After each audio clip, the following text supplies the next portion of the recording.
The Mer civilization, centered on Angkor in northwest Cambodia, built numerous temples between the 8th and 13th centuries.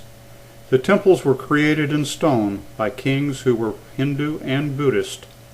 We visited some of the more interesting temples in January 2009 as a part of an Elderhostel tour. Here is a map of the main temple area.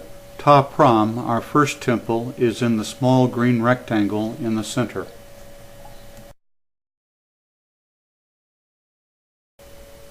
This temple was built in the late 12th to 13th centuries.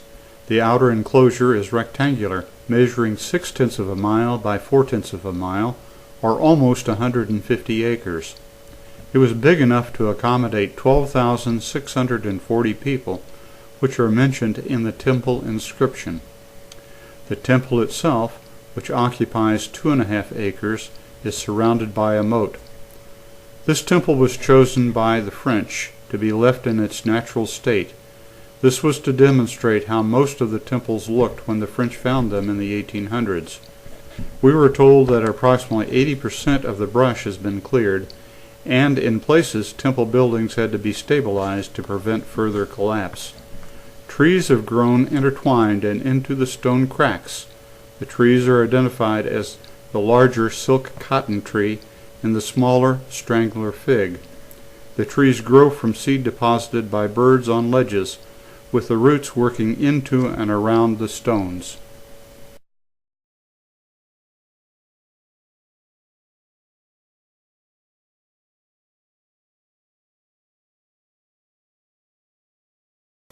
Here are multiple Hindu celestial dancers, or apsaras.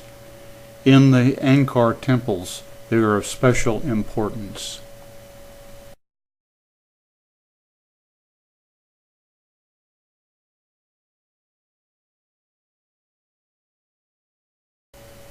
Preah temple dates from about 880 AD. This is a small brick temple with 6 towers on a single sandstone base.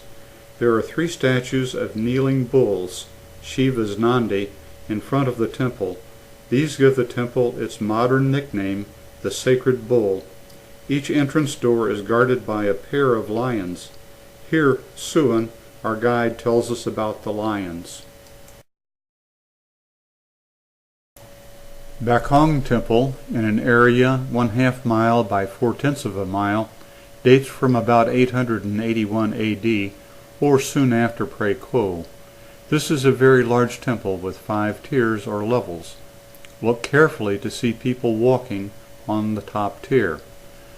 This temple is built in a geometric design of a perfected world. Water, with its life-giving and purifying qualities, is central to Mer cosmology. 2 moats surrounded Bakong. The moats were envisioned as earthly models of the ocean that surrounds the world.